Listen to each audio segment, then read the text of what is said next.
Vocês entenderam, Lucas, né? Mas tem histórias maravilhosas, né? Por exemplo, Faraó foi servo de Deus. Nabucodonosor também. Deus usou ímpios para um certo propósito, né? Então nós cremos que tudo está nas mãos do Senhor. Amém. Até a vida dos ímpios. Eles pensam que eles estão com a bola toda? Não. Assim como correm os ribeiros de água, assim está a vida do rei na mão do Senhor. Para onde quer, ele o inclina. Então, nosso Deus é soberano e Ele pode fazer todas as coisas. Deixa eu compartilhar com vocês. Na segunda-feira, eu costumo entrar aqui cedo, mas eu fico com tanta saudade de vocês, por causa do louvor, sabe? Faz uma falta, fica vazio aqui, né? Mas é bom estar com os irmãos e adorar o Senhor. Hoje à noite, talvez não vai dar para falar tudo hoje. Contem comigo. 1, 2, 3, 4, 5. Eu serei piedoso com vocês. Agora, se eu ver que dá para, eu vou colocar tudo, tá? Se eu olhar assim, ver que não, vai parar. E fica a outra parte para domingo que vem, tá bom? Mas hoje, eu quero pensar com os irmãos. Nós já falamos aqui, em outras ocasiões, mas o que nos traz aqui? É claro, a pessoa de Deus, nós estamos aqui para adorar o Senhor, Ele é o nosso Deus, nós não negociamos isso, nós não abrimos mão disso, Ele é o nosso Deus. Deixe-me lembrar, o nosso Deus, Ele arroga para si unicidade. Ele já começa na revelação da sua palavra dizendo que Ele é o único Senhor. Eu sou o único. Para aqueles que já leram o profeta Isaías, você vai ver que Deus, por várias vezes, Ele enfatiza a sua unicidade. Eu sou único, e fora de mim não há outro. Isso deve alegrar o nosso coração, meus irmãos. Saber que nós estamos do lado do Deus verdadeiro, do Deus certíssimo. Todos os louvores aqui, todas as letras cantadas hoje à noite, vocês entregaram ao Senhor. Porque sendo Ele o único, evidentemente é Ele também o único, digno de honra e glória. Mas Deus, Ele não negocia nada que diz respeito a Ele. Sobretudo, a sua santidade. A santidade em Deus é a coroa dos atributos divinos. Entenda isso. Deus é tudo o que Ele é perfeitamente por causa da santidade. Ele não se contamina com o mal. Ele não tem deslizes.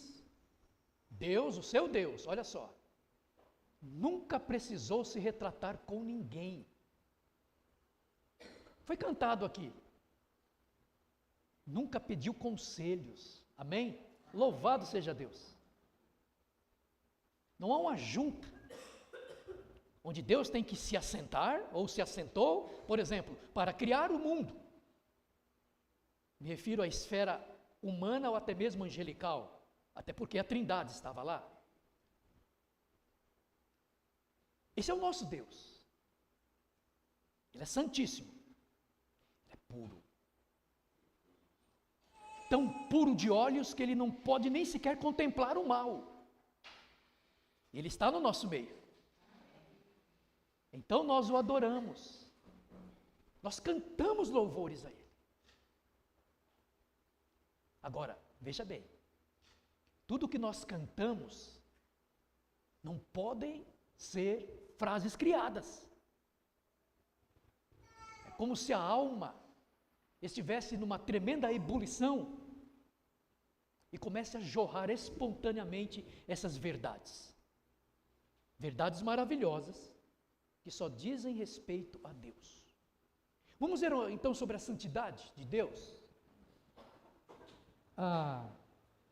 Você vai para o livro do profeta Isaías, o capítulo 6, versos de 1 a 13.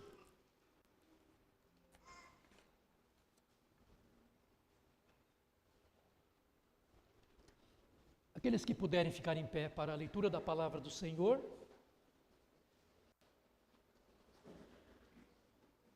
Então, Isaías, capítulo 6, versos de 1 a 3, vai dizer assim: No ano da morte do rei Uzias, eu vi o Senhor assentado sobre um alto e sublime trono, e as abas de suas vestes enchiam o templo. Serafins estavam por cima dele. Cada um tinha 6 asas.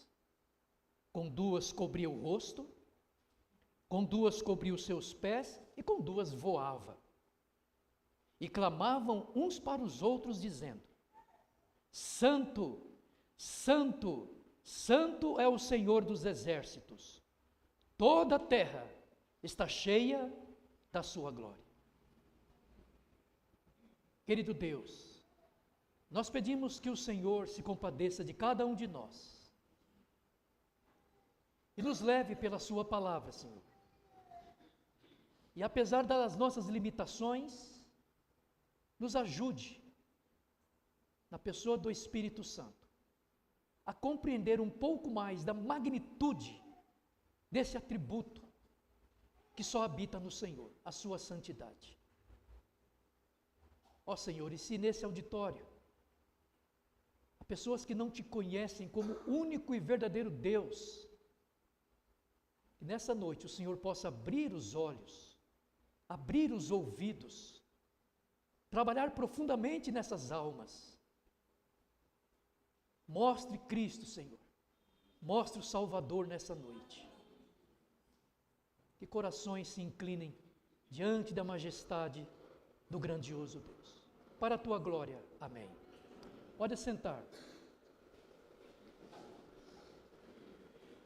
Santidade, a coroa dos atributos divinos.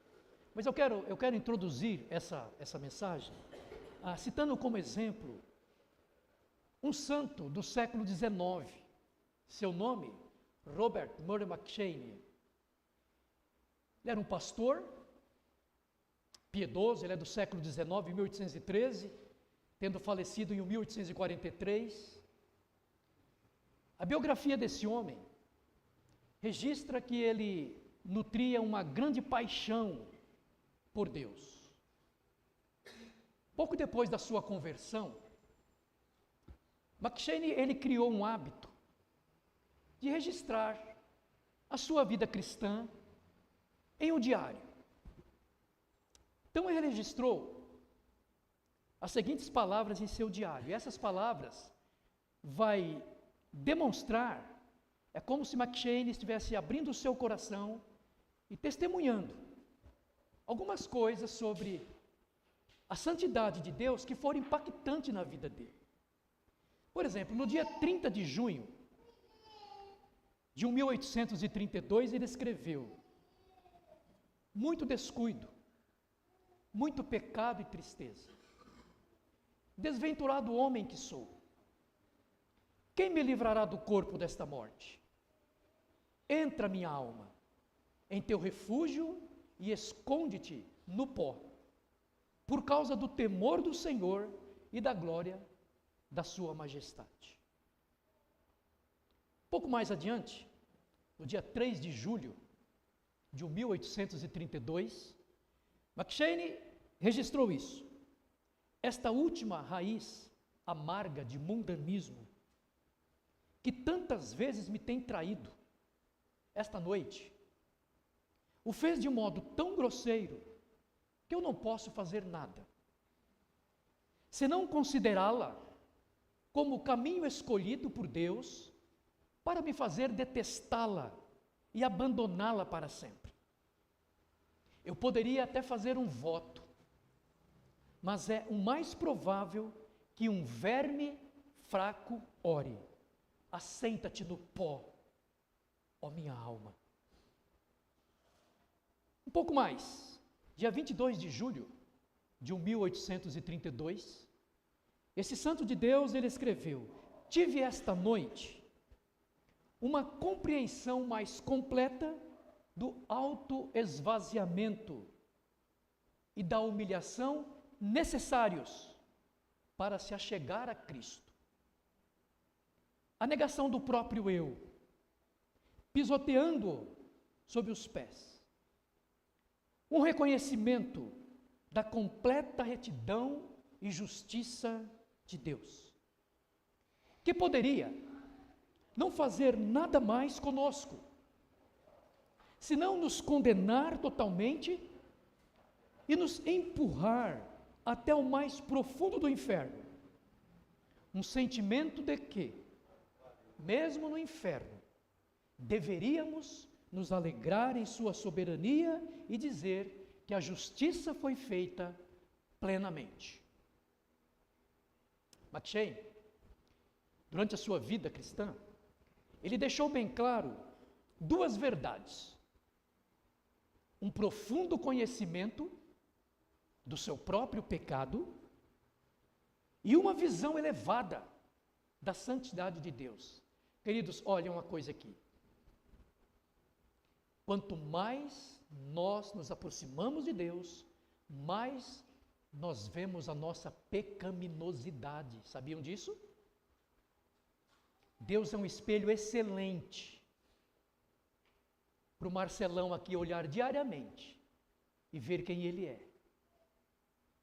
Foi isso aí, o Isaías ele viu isso. Isaías ele tem uma visão de Deus e depois ele tem uma visão dele mesmo. Ai de mim, eu sou um homem de lábios impuros. Mas a visão pessoal dele, sobre ele, vem após ele ter uma visão do Deus entronizado. Escute algo. Lemos a Bíblia, mas a Bíblia precisa nos ler. Entenderam, não? A Bíblia é quem dá o diagnóstico. À medida que olhamos para Deus nas Escrituras, a sua santidade, a Bíblia deve nos ler. A Bíblia deve mostrar quem nós somos. Então esse homem, após a sua conversão, ele passa a ter um conhecimento profundo do seu próprio pecado e, à medida disso, uma visão elevada sobre a santidade de Deus. Agora, é bom lembrar também que quando McCheyne escreve essas notas em seu diário, ele estava apenas com, arriscam aí? 19 anos. Jovens, moças e rapazes. É possível, meninos e meninas. Vida santa, o dever de ser santo, não é somente para o pastor que já está velhinho, ou para o seu papai, para a sua mamãe. Santidade é possível, está ao alcance de todo o verdadeiro crente. Basta querer. Aqui eu fui enfático. Basta querer. Fazer por onde? E o fazer por onde, em outras palavras, trilhar no caminho que Deus já preparou para que nós possamos ter santidade. Um pouco mais tarde, ele foi nomeado pastor da igreja de São Pedro, em Dundee, isso na Escócia. Ele pastoreou essa igreja por pouco tempo. McCheyne, ele morreu 10 anos após, com 29 anos. Eu não vou dizer infelizmente, porque ele morreu no tempo de Deus, amém? Mas quando nós lemos sobre uma vida dessa aqui, nós gostaríamos de tê-lo mais perto, né? Paulo morreu jovem também, 67 anos, e olha só o volume de vida. A impressão que eu tenho, queridos, é que Deus arrebata logo os seus santos. Lembra de Hebreus? O mundo não era digno deles. Então, se você quiser ir logo para o céu, seja santo. Ele vai te chamar rápido. Temos, sobre os sermões de McCheyne, nós temos algumas anotações, só anotações dos sermões dele, que apesar de poucas, permanecem até hoje, como frutos de sua breve, porém exemplar vida. A biografia desse homem, e aqui é interessante você pensar sobre biografia, crentes, pense na sua biografia. Todos nós estamos construindo uma biografia, e é bíblico, para a glória de Deus. Vou repetir novamente, Hebreus capítulo 11, registra o legado dos heróis da fé, o grande vigor, o grande exemplo daqueles homens. Então é importante para os crentes em Jesus Cristo se preocuparem em deixar uma boa biografia para que filhos, netos, outras pessoas possam, para a glória de Deus, se inspirarem em vocês e dizer que vale a pena viver e servir a Cristo. Então cuidemos, irmãos, para que tenhamos uma boa biografia para a glória de Deus. Agora, a biografia dele passou por 116 edições, com mais de 500 mil de cópias distribuídas em todo o mundo.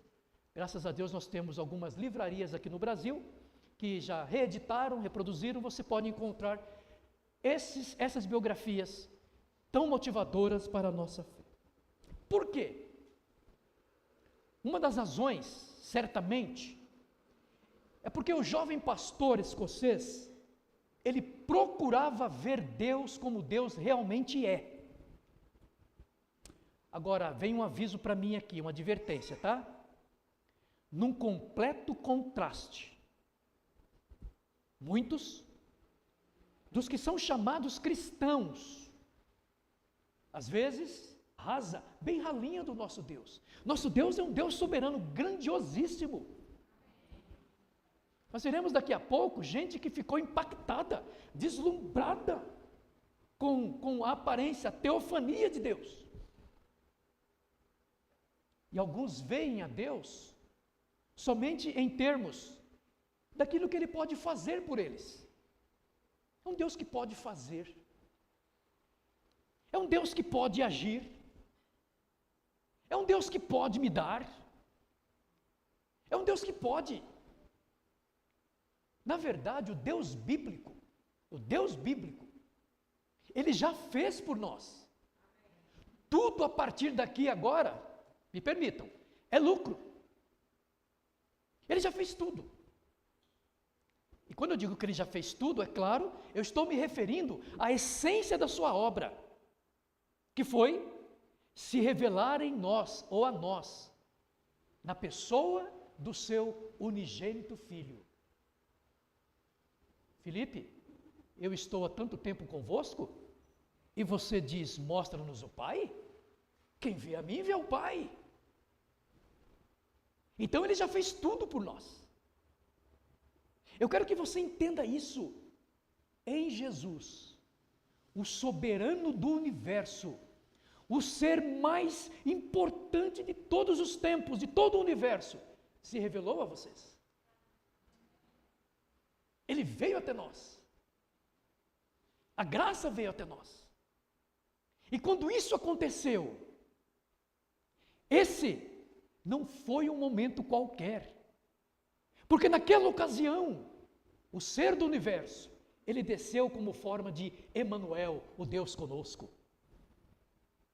Então não podemos ter uma visão débil, rala, superficial desse Deus. Precisamos estar profundamente impactados, deslumbrados, louvando com a alma, cantando e contando ao mundo as belezas desse Deus. Precisamos, irmãos, precisamos impactar nossa geração, precisamos impactar nossa igreja, nosso bairro, tendo essa visão profunda de Deus. Queridos, deixe-me dizer aqui, todo aquele que já foi verdadeiramente encontrado por Deus, foi impactado. Lembra que hoje nós falamos no antes e depois, né? Então não tem como não pensar no antes e no depois. Você pensa no antes,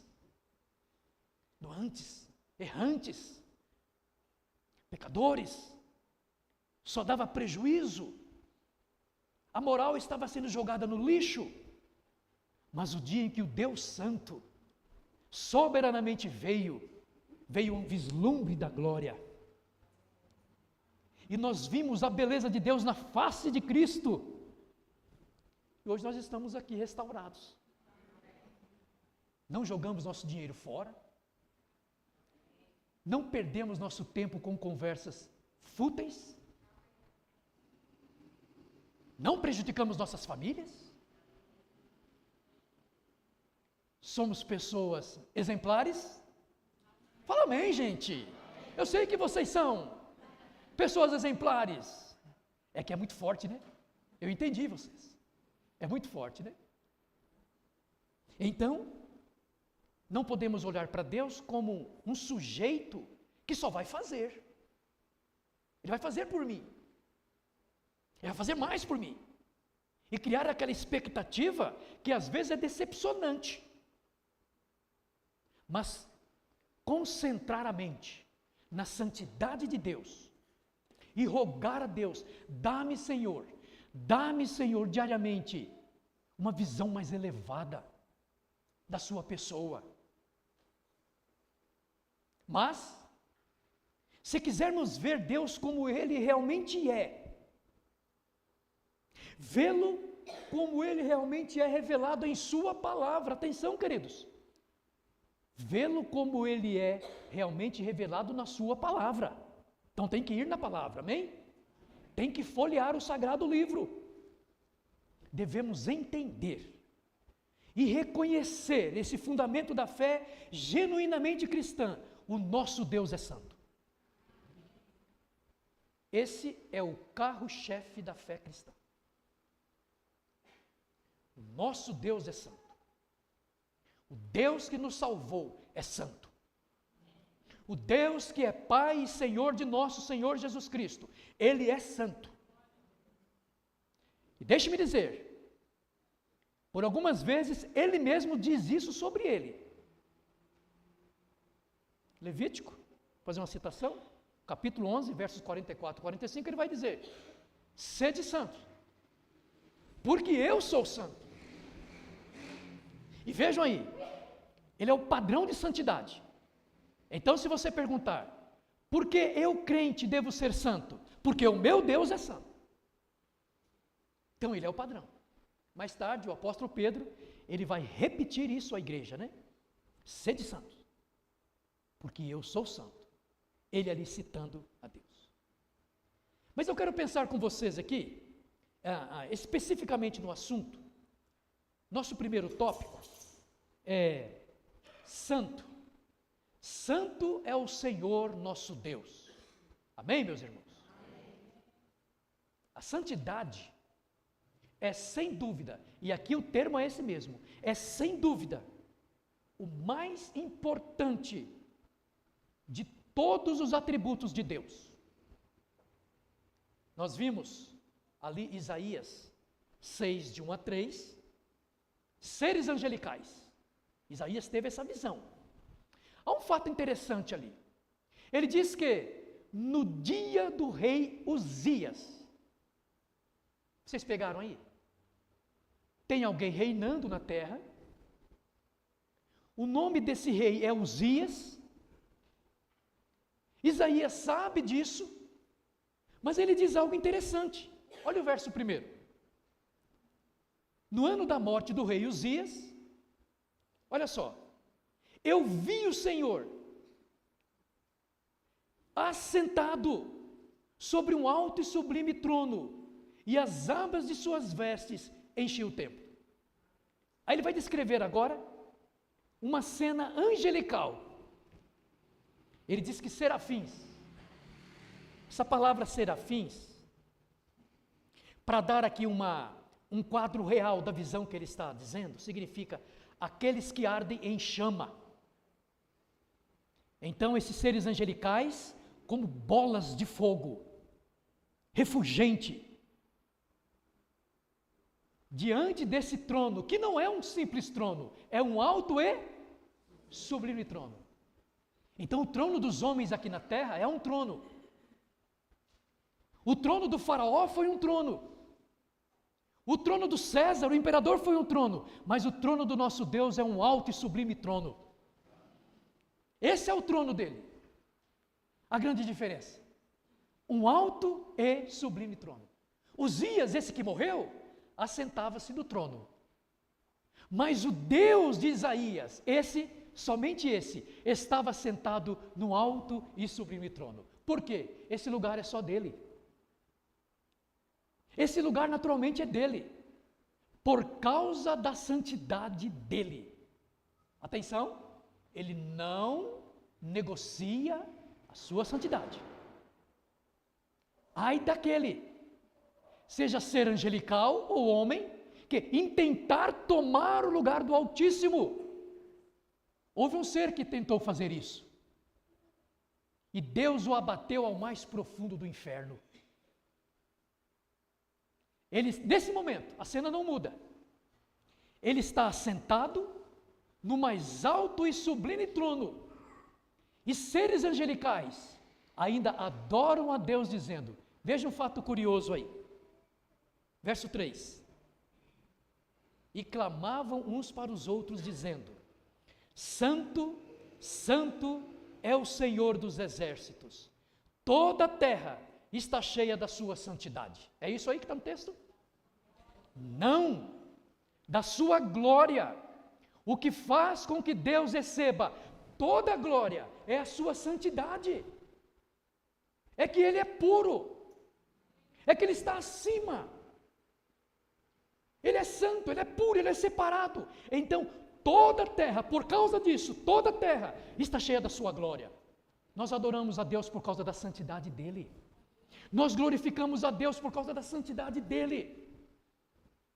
Nós fomos salvos, perfeitamente salvos, adequadamente salvos, por causa da santidade dEle. Note isso. Talvez o final lógico da frase fosse, toda a terra está cheia da sua santidade. Mas não é assim que termina. Santo, Santo, Santo é o Senhor dos exércitos. Toda a terra está cheia da sua glória. Então, outro fato interessante aqui, queridos irmãos, quando esses seres angelicais, os serafins, adoram no céu a santa morada de Deus, nós estamos indo para lá, amém? A santa morada de Deus. Vamos deixar esse lugar que se córrego feio na frente aí, vamos deixar todas essas coisas e vamos para a santa morada de Deus. Oh, que maravilha! Então, seres angelicais adoram na santa morada de Deus. Olha o que eles não dizem. Eterno, eterno, eterno. Muito embora Deus seja eterno, é um dos seus atributos. Mas também eles não dizem fiel, fiel, fiel. Muito embora Deus é fiel, Ele arroga para si fidelidade. Mas também Ele não diz sábio, sábio e sábio. E também não diz poderoso, poderoso, poderoso. Muito embora Deus seja tudo isso perfeitamente. Mas eles dizem, santo, santo, santo é o Senhor Deus dos exércitos. Pegaram? Daí nós tiramos que a santidade é a coroa de todos os atributos do nosso Deus. Deus é perfeitamente tudo o que Ele é, porque a santidade nele é o padrão. Ele não erra. É até pobre o que eu vou dizer aqui, mas me permitam. Ele não comete pecados. Ele não se retrata com ninguém. Fato interessante, naquela situação envolvendo Jó, Satanás e Deus. Notem bem isso, deu para entender Deus. Deus comanda toda aquela ação. Satanás só fala depois que Deus dá a palavra a ele. Deus começa o diálogo. Você viu o meu servo Jó? Aí vem Satanás. Satanás, zip! Deus fala de novo. Sabe o que disse Martinho Lutero? O diabo é o diabo de Deus. Ele está nas mãos do soberano. Ele está nas mãos do grande eu sou. Nos alegra saber que o nosso Deus, Ele é majestoso em santidade. E que agora Ele está sendo adorado. E que um dia, nós vamos nos unir a um grande coral, na Nova Jerusalém. E vamos cantar noite e dia. A voz não vai pigarrear. Eu não vou mais atropelar as palavras. Também não vou cantar mais errado. Agora a pergunta é, qual é o idioma? Talvez seja o hebraico, né? Então um dia nós vamos nos unir. O que está acontecendo hoje na morada de Deus, um dia santos de Deus, se alegrem, nós vamos participar. E vamos adorá-lo porque Ele é santo. Então, eu vou compartilhar com vocês aqui 3 escrituras sobre a santidade de Deus. Apocalipse, capítulo 4, verso 8. Diz assim, Apocalipse 4, verso 8. E os 4 animais tinham, cada um de per si, 6 asas. E ao redor e por dentro, estavam cheios de olhos. E não descansam, nem de dia, nem de noite, dizendo, Santo, Santo é o Senhor Deus, o Todo-Poderoso, que era, e que é, e que há de vir. Aleluia! É bom conhecer um Deus assim, não é? É bom estar nas mãos desse Deus. Isaías 6,3, já lemos, né? E clamavam uns aos outros, dizendo, Santo, Santo é o Senhor dos exércitos, toda a terra está cheia da sua glória. Mas o Salmo 29,2, ele diz, dai ao Senhor a glória devida ao seu nome, adorai o Senhor na beleza da santidade. Olha, está dizendo que a santidade é bela, a santidade é coisa bela, não está dizendo na beleza da sua santidade, está dizendo que a santidade é algo muito belo em Deus. Deus é belo, a santidade é bela nele. Vejam só, na beleza da santidade. Então esse atributo em Deus é algo maravilhoso, é algo que atrai, é algo muito belo. A santidade em Deus é bela. Compartilhar aqui um escritor, em seu livro A Existência e os Atributos de Deus, Stephen Chernock, ele faz a seguinte afirmação acerca da santidade de Deus. Escutem, por favor.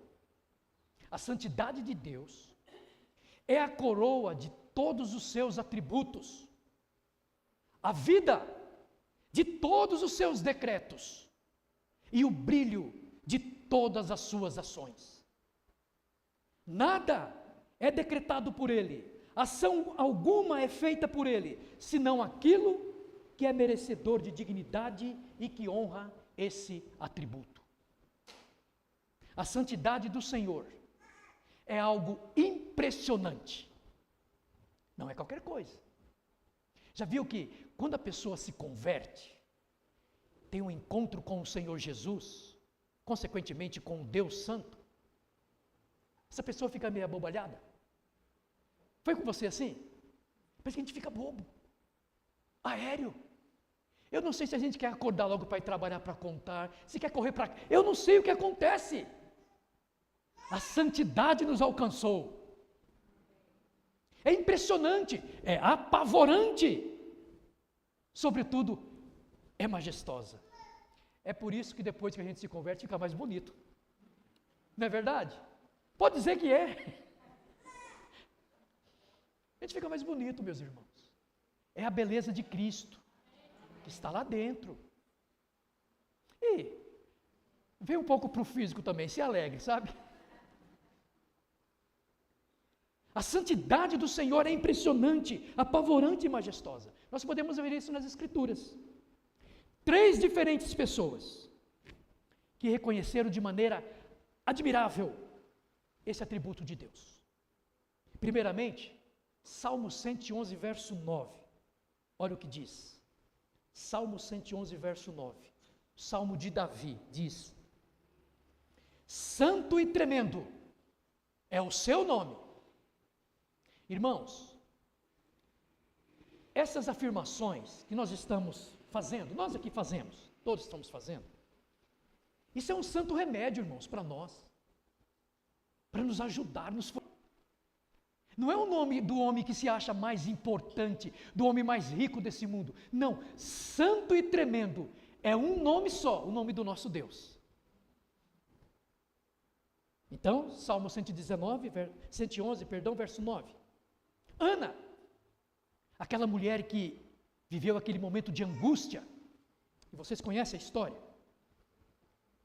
Depois que o Senhor respondeu à oração de Ana e deu a ela a bênção, evidentemente, Ana, uma mulher piedosa, que conhecia o seu Deus, não de maneira superficial, mas conhecia de maneira profunda, ela fez, e a Bíblia registrou, uma das mais belas orações. Olha o que ela diz.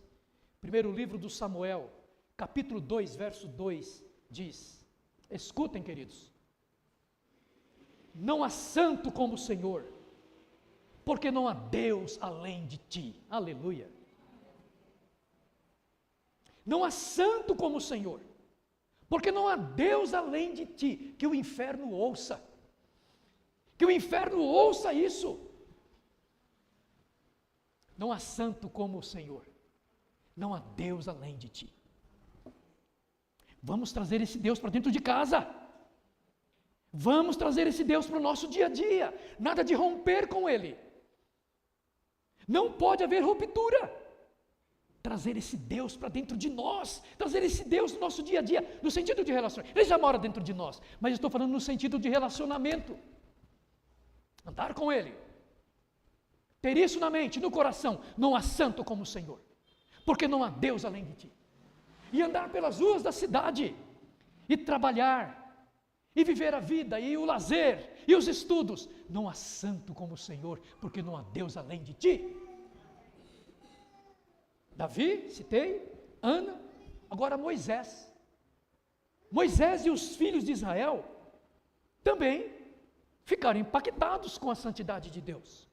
Lá em Êxodo capítulo 15, verso 2, Moisés e os filhos de Israel disseram a respeito de Deus: quem é como tu, glorificado em santidade? Aqui eles estão pasmos, né? Aqui é como se tivesse um vislumbre abalador.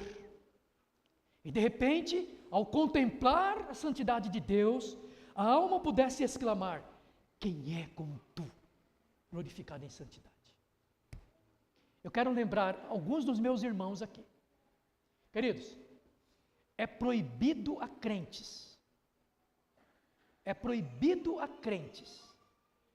não meditar, não pensar e não se esforçar para viver essas verdades no dia a dia. Meus irmãos, isso faz parte da nossa vida. Isso deve estar impregnado em nossa alma. E aí nós marcharemos triunfantes. Vamos deixar essas capengas de lado, porque algo mais sublime, algo muito mais maravilhoso está diante dos nossos olhos. Como, por exemplo, quem é como tu, glorificado em santidade? Agora, o que significa ser santo? Tem um tempinho ainda. O que significa ser santo? A grande maioria sabe, né? Nós já aprendemos isso. Palavra separado, né? Só que você tem que entender uma coisa. Essa palavra separado em Deus é diferente da palavra separado no pecador. Nós somos santos, somos separados, mas o pecado ainda nos assedia, e ainda pecamos, mas somos separados por Deus. Agora, em Deus, a palavra separado em relação ao pecado, ela toma uma dimensão bem maior, porque ele é impecável.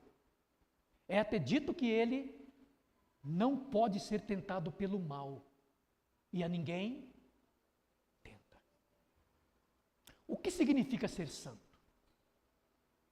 O teólogo Charles Hodge, em seu tratado de teologia sistemática, ele explica assim: esse é um termo geral para a excelência moral de Deus. Santidade, por um lado, implica na total libertação de total do mal moral e, por outro, na absoluta perfeição moral. A libertação da impureza é a ideia principal dessa palavra. Santificar é limpar. Ser santo é ser limpo. A pureza infinita, muito mais do que o conhecimento infinito, ou do que o poder infinito, é o objeto de reverência. Simplificando, Deus não tem pecado. Bom, o senhor descobriu a pólvora agora. O senhor inventou a roda. Então nós estamos aqui hoje, dia 28, 29, né? E nós estamos vendo que Deus não tem pecado. Mas é bom ouvirmos isso sim. Eu, Marcelo, eu preciso ouvir isso.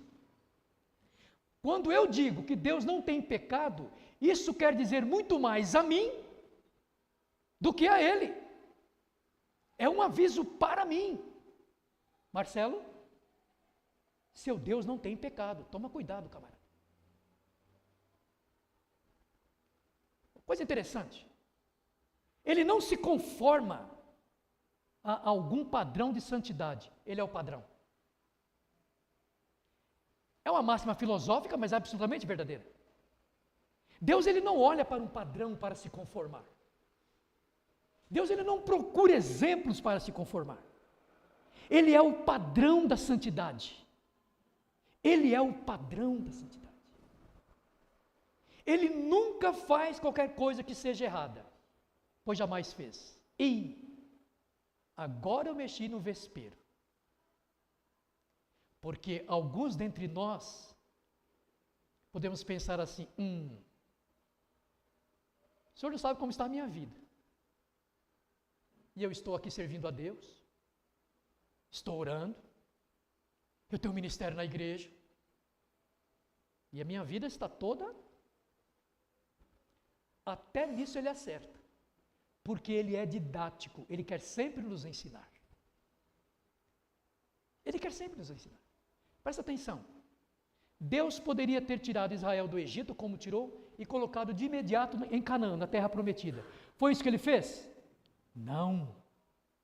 Colocou no deserto e deixou rodeando. Por quê? Era um povo obstinado e de dura serviço. Então eu vou te ensinar, eu vou ensinar você, Israel, no deserto. Deixou passar fome, para depois mandar o maná. Deixou ter sede, para depois tornar águas amargas e águas doces. Deixou ficar assustado diante do mar, para depois abrir. Então, independente da maneira como está a sua vida, Deus nunca erra.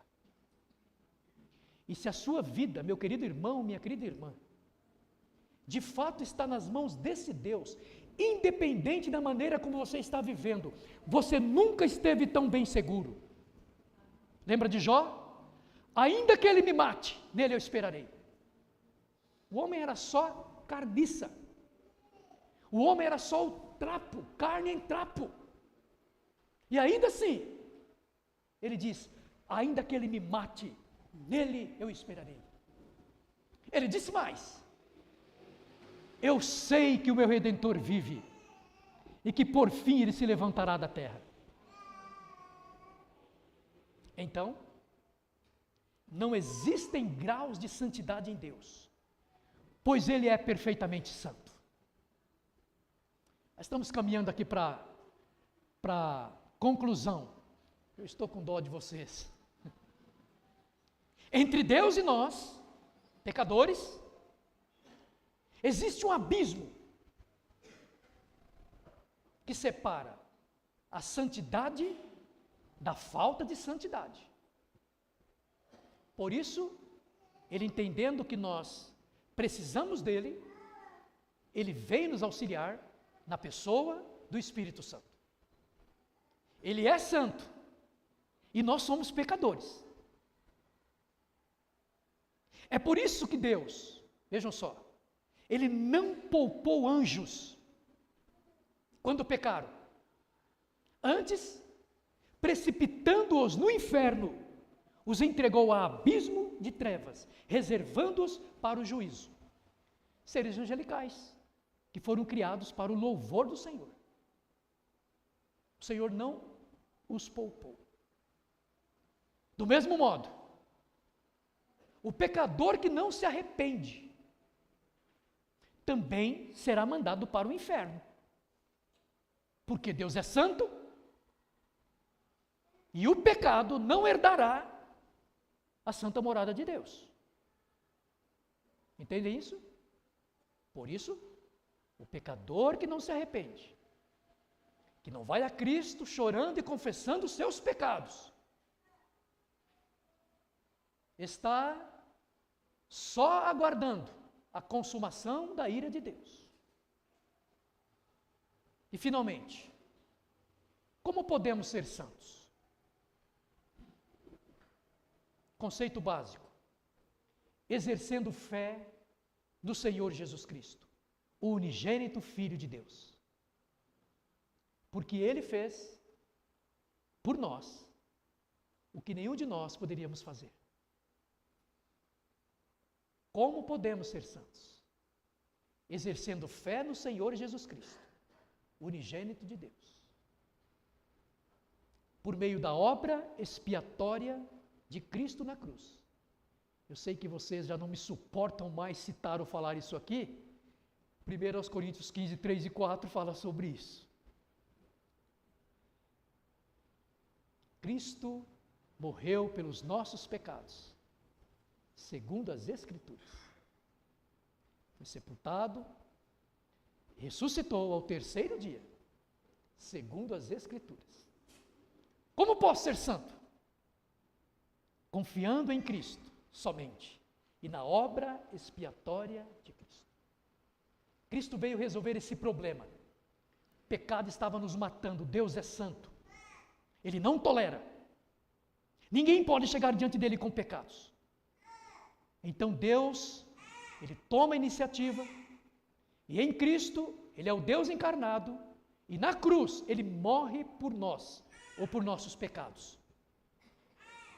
Para que de agora em diante, justificados, nós possamos estar na presença dele, no Deus que é santo. Mas a justiça, o filtro, é a justiça de Jesus Cristo. Como posso ser santo? O santo Deus imputa a santidade àqueles que creem somente em Jesus. Sabe o que é imputar? Imputar é colocar na conta. Então, o sacrifício de Cristo na cruz, a sua santidade, Deus imputou, colocou na conta do pecador. Hoje, Deus, quando Ele olha para os remidos, Ele vê a sua justiça, que se chama Jesus Cristo.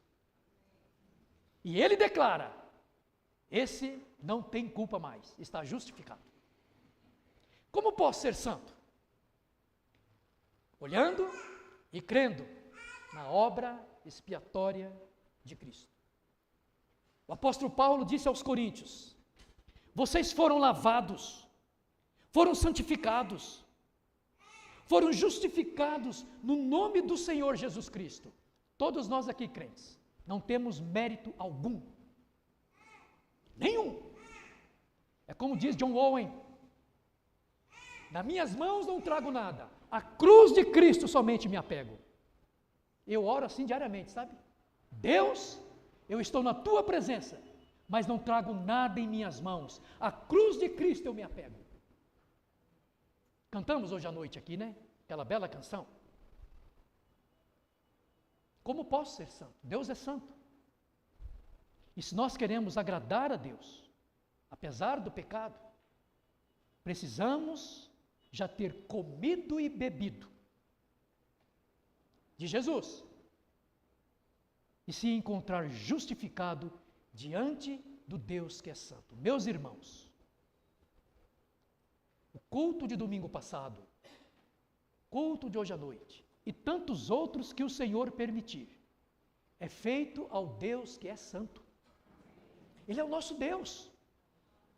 Que privilégio, meus irmãos, ter sido salvo por Cristo e hoje estar ligado no Deus que é santo, estar amparado, estar guardado. A nossa oração é que todos nós, a começar por mim, já estejamos vivos e entendamos perfeitamente o que significa santidade, maior atributo de Deus. Não jogue fora o que foi dito. Isso pode valer a sua vida. Considere. Se alguém nesse auditório vivendo longe da santidade de Deus, sendo crente, cuidado. Você está perdendo tempo. Você nem abraça o mundo de vez e nem vem para a igreja de vez. O que você está fazendo da vida? Não que se abraçasse o mundo teria algum lucro, mas temos que tomar decisão. Lembram do Elias lá diante do povo lá? Até quando vocês vão cochear? Se Baal é por ele, somente para ele.